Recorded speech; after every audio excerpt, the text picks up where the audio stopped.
Dans la capitale soudanaise, au petit matin, la nouvelle s'est propagée comme une traînée de poudre. L'arrestation de plusieurs dirigeants civils du Conseil de transition par des forces armées. C'est le ministère de l'Information qui l'a annoncé sur Facebook.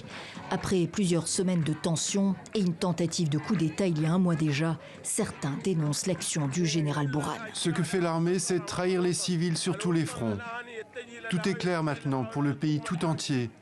Nous devons agir sur tous les fronts et bloquer toutes les routes.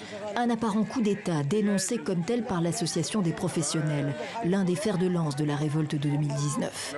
Il survient 2 ans après l'éviction du dictateur Omar al-Béchir par l'armée et la mise sur pied d'un conseil souverain de transition composé de militaires et de civils.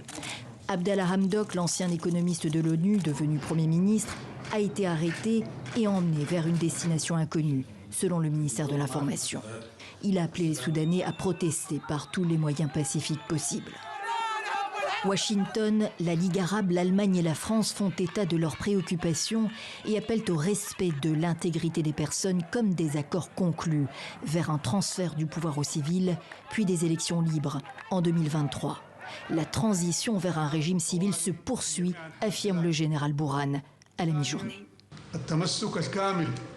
Le pays reste attaché au contenu de la déclaration constitutionnelle de la période intérimaire en 2019 et à l'accord au Soudan du Sud signé à Juba en octobre 2020.